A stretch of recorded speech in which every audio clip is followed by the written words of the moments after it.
The morning light spilled across the kitchen counter in pale gold bands, catching the dust that floated in the still air. Elena stood barefoot on the cool tile, a single suitcase open on the floor beside her. Inside it, 3 folded sweaters, a pair of worn jeans, a photograph of her mother smiling on a windswept beach, and the thin gold chain she had never taken off since the funeral 2 years earlier. She closed the lid carefully, as if the sound of the zipper might wake something that should stay sleeping. Outside, the driveway of the house that no longer belonged to her stretched empty. The moving truck had come at dawn. By 9, the last of her things would be gone. The rest, the furniture, the art, the life she had tried to build, would stay behind, claimed by lawyers and the quiet, relentless pressure of a name that still held power in the city. She pressed her palm flat against the suitcase and whispered, "It's just things." The words tasted thin. 3 months earlier, the house had still felt like hers. Elena woke each morning to the low hum of the espresso machine and the soft click of her husband's shoes on the hardwood as he left for the office. She taught piano in the sunroom overlooking the garden, the same room where her mother once practiced scales on a battered upright. Students came after school. Their laughter and clumsy chords filled the afternoons. In the evenings, she cooked simple meals, roasted chicken, lemon rice, the recipes her mother had written on index cards now soft at the edges. Marcus was often late. When he arrived, he kissed her cheek, asked about her day, then disappeared into his study with a glass of wine. She told herself it was the pressure of the firm, the weight of his father's expectations. She told herself love could survive distance if both people kept showing up. She kept showing up. On Sundays, they drove to the elder Voss estate for dinner. The table was long, the silver heavy, the conversation careful.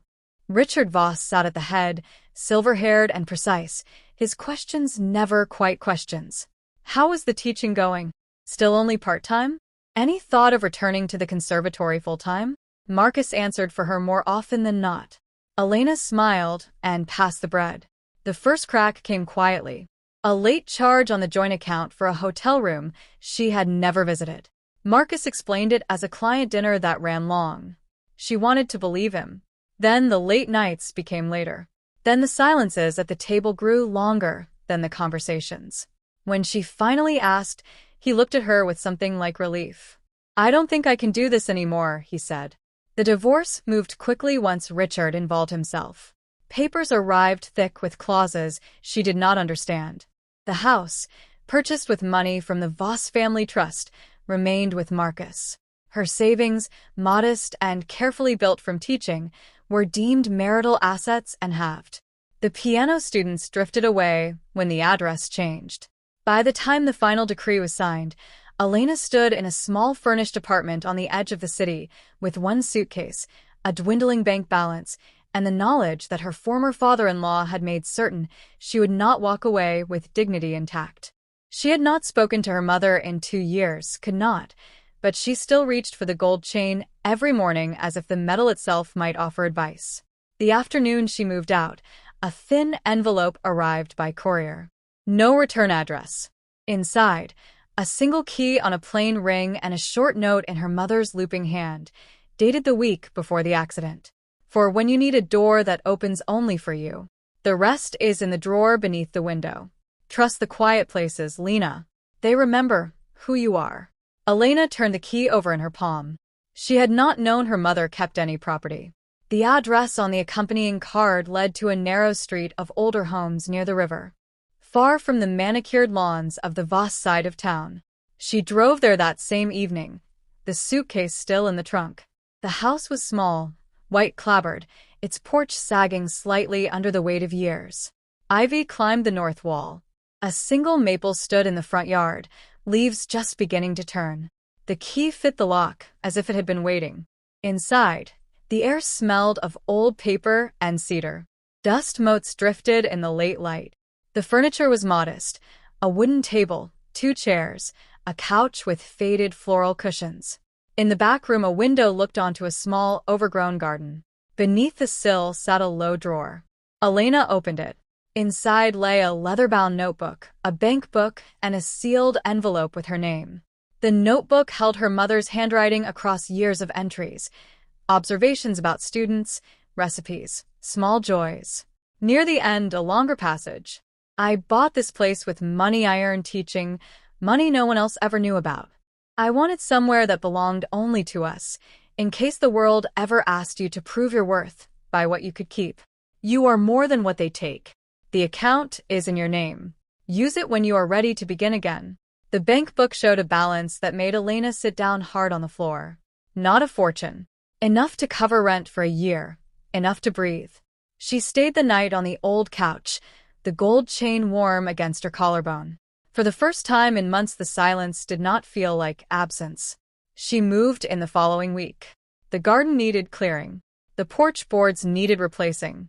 She found a part-time position at a community music school across the river, teaching children who arrived with scuffed shoes and notebooks full of half-finished songs. The pay was modest. The work felt honest. On the third Saturday, she met him. The community center hosted a volunteer day for the Riverside Park. Elena arrived with gloves and a thermos of coffee, expecting only to pull weeds and leave. A man in a faded green flannel was already there, kneeling beside a row of young saplings, carefully packing soil around their roots. His hands were large, steady. When he looked up, his eyes were the color of river stones after rain, gray-green, quiet. "Need another pair?" he asked. She nodded. They worked side by side for 2 hours without much talk. When the sun climbed higher, he offered her water from a dented metal bottle. "Daniel," he said. He lived 2 streets over, in a converted warehouse space above a small woodworking shop. He restored furniture, tables with histories, chairs that had outlived their original owners. The work suited the careful way he moved.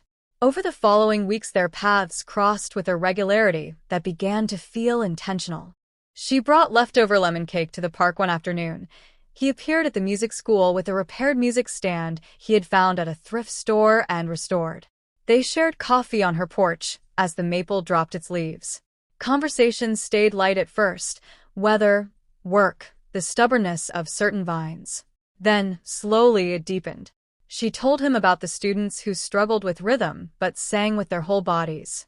He told her about a dining table he was refinishing that still carried faint pencil marks from a child's homework decades earlier. Neither asked the hard questions yet. The space between them felt patient. One evening in late October, he helped her replace the porch boards. The air smelled of sawdust and cooling earth. When the last nail was driven, he sat back on his heels and looked at the house as if seeing it for the first time. "It suits you," he said. She felt the words settle somewhere beneath her ribs. The complication arrived on a Tuesday in the form of a letter from Richard Voss's attorney. Marcus had decided the bank account, her mother's secret account, should have been disclosed during the divorce. The claim was thin, almost laughable. But the letter made clear that Richard intended to pursue it.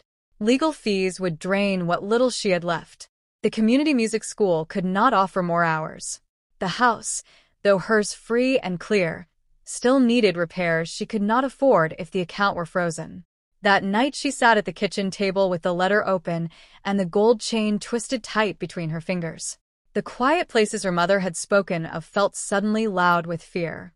Daniel found her there when he stopped by with a loaf of bread still warm from the bakery. He did not ask what was wrong. He simply set the bread down, poured 2 glasses of water, and waited. Eventually she told him everything. The divorce, the house she had lost, the way Richard's name still opened doors and closed others, the secret her mother had left like a final gift. She spoke without looking at him, eyes fixed on the grain of the wooden table. When she finished, the silence stretched. "I'm not asking you to fix it," she said. "I know." His voice was low. "I'm asking if I can sit with it." She nodded. They sat until the light faded. Outside, the maple held the last of its color against the darkening sky. The weeks that followed brought a different kind of pressure. Richard's lawyers requested documents. Elena spent evenings sorting papers, answering emails, feeling the old weight settle back onto her shoulders. At the music school, a parent mentioned, almost casually, that her daughter's former teacher at the private academy had spoken highly of Elena, before the divorce, of course. The implication hung in the air. Daniel continued to appear, with quiet consistency. He fixed the loose step on the back stairs. He brought soup when she forgot to eat. One afternoon, he arrived with a small wooden box he had made, lined with soft cloth, sized exactly for the gold chain she sometimes removed while teaching. "For safekeeping," he said. She placed the chain inside and closed the lid. The gesture felt like trust offered without demand. Yet the old fear remained. One evening, after a particularly sharp exchange with the attorney, she told Daniel she needed space. He accepted it without argument, only a quiet, "I'll be here when you're ready." The absence of pressure felt almost like another kind of pressure. She had grown used to love that required constant proof. 2 days later, she found a note slipped under her door in his careful handwriting. "The table is finished. If you want to see it, the shop is open until 6. No need to talk if you don't want to." She went. The table stood in the center of the workshop, its surface glowing under the overhead lights. The grain told a story of years, water rings, faint scratches, the places where hands had rested. Daniel stood nearby, wiping his hands on a cloth, saying nothing. Elena ran her fingers along the edge. "It's beautiful," she said. It was almost discarded. Someone thought the damage made it worthless. She looked at him then. Really looked. The gray-green eyes held no judgment, only a steady kind of attention she had almost forgotten how to receive. "I'm afraid," she admitted. "Of what?" "That I'll bring the old life with me. That it will ruin this too." He set the cloth down. "I'm not asking you to leave it behind. I'm asking if there's room for both of us to carry what we carry." The words landed gently. She felt something shift, not a sudden transformation, but a small recalibration, as if a door she had kept locked had simply been unlocked all along. The lowest point came in early December. Richard's attorneys filed a motion that threatened to freeze the remaining funds. Elena spent an afternoon in a sterile conference room answering questions under oath. Marcus sat across the table, looking somewhere past her shoulder. Richard was not present, but his influence filled the room like cold air. By the time she left, the light outside had gone flat and gray. She drove home with her hands tight on the wheel and the certainty that she had been reduced once more to something manageable, something that could be handled and set aside. That night the house felt too large. She sat on the porch steps in the dark, the wooden box with the gold chain resting on her knees. The maple stood bare against the sky. For the first time since finding her mother's notebook, she allowed the thought fully. Perhaps the quiet places were not enough. Perhaps she would lose this house too, this fragile new beginning. She did not call Daniel. He came anyway, just after 9, walking up the path with his hands in his pockets. He sat beside her on the step without speaking. After a long while, she leaned her head against a shoulder. The flannel was soft, smelling of wood shavings and the faintest trace of citrus soap. "I don't know how to fight people like them," she said. "You don't have to fight the way they fight." "Then how?" He was quiet for a moment. "By refusing to become smaller than you are. By keeping the door open for the people who still see you." She closed her eyes. The gold chain felt warm through the wood of the box. The turning point arrived without fanfare. The following week, a former student from the private academy appeared at the community music school. The girl was 16, serious, carrying a folder of original compositions. She had tracked Elena down through an old recital program. "I never stopped writing," the girl said.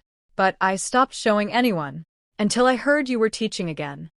Elena sat with her for an hour, listening to the pieces, offering careful notes. When the girl left, something in the air of the small practice room had changed. That evening, Elena opened her mother's notebook again and found an entry she had somehow missed. "The students will find you when they need what only you can give. Trust that." She began the next day to write letters, not to Richard's lawyers, but to former colleagues, to the director of a small chamber series across town, to the Community Arts Council. She offered workshops. She offered her time. She did not ask for favors. She simply made herself available. Daniel helped her build a simple website for the house, listing it as a space available for small recitals and private lessons.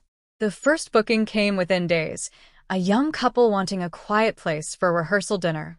The fee was modest, The affirmation was not. On a clear afternoon in mid-December, Elena stood in the garden clearing the last of the season's leaves. Daniel worked beside her, the two of them moving in an easy rhythm. When they finished, the beds looked ready for whatever came next. He turned to her, soil on his hands, and said, "There's a table for two at the place by the river tonight, if you want it." She looked at the house, at the maple, at the man who had never once asked her to prove she was worth staying for. "Yes," she said. The emotional climax unfolded not in a courtroom or a confrontation, but in the soft light of a small restaurant overlooking the water. Candles flickered on the tables. Outside, the river moved steadily, reflecting the early lights of the city. Elena told him she had decided not to contest the motion further. The legal fight would cost more than the remaining funds were worth in peace. She would keep the house. She would keep the work. She would keep the quiet places her mother had left her. "And if they come after the house?" Daniel asked. "Then I'll start again somewhere else. But I won't let them decide who I am while I do it." He reached across the table and covered her hand with his. The touch was warm, steady. No claim in it, only presence. "I love the way you fight," he said, "even when it doesn't look like fighting." She felt the words settle deep. For a long moment neither spoke. The river kept moving. Somewhere a boat horn sounded, low and distant. When she looked up, his eyes held the same quiet attention they had on the first day in the park. "I think I'm falling in love with you," she said. The admission felt less like a leap than like stepping onto solid ground she had been walking toward for months. His thumb brushed once across her knuckles. "I've been here," he answered, "waiting for you to catch up." They walked home along the river path. The night air carried the scent of cold water and distant wood smoke. At her porch he paused, one hand resting lightly on the newel post he had helped repair. "Stay," she said. He did. Winter settled gently over the house by the river. The community music school expanded its offerings. Elena's workshops filled. The young composer returned with a full suite of pieces and asked if Elena would help prepare them for a spring recital. The house hosted 3 more small gatherings before the year turned. Richard's attorneys eventually withdrew the motion, whether from lack of evidence or simple disinterest Elena never learned. She did not ask. On a clear morning in late January, she stood at the kitchen window with a cup of coffee, watching Daniel in the garden measuring the space for a new raised bed. The gold chain rested against her collarbone, warm from her skin. Outside, the maple waited for spring. She set the cup down, stepped onto the porch, and called his name. He looked up. The gray-green eyes found hers across the short distance. No grand declarations followed. No sudden transformations. Only the quiet certainty of 2 people who had chosen, day by day, to remain. Elena walked down the steps into the pale winter light. The air smelled of damp earth and possibility. When she reached him, he opened his arms without hesitation, and she stepped into them as if the space had always been waiting. Behind them, the white clapboard house stood solid, its windows catching the morning sun. Inside, the notebook waited on the table, the last entry still unfinished, ready for whatever came next. The river kept moving. The quiet places remembered. And for the first time in a long while, Elena felt the future arrive not as a threat, but as a door she had already learned how to open.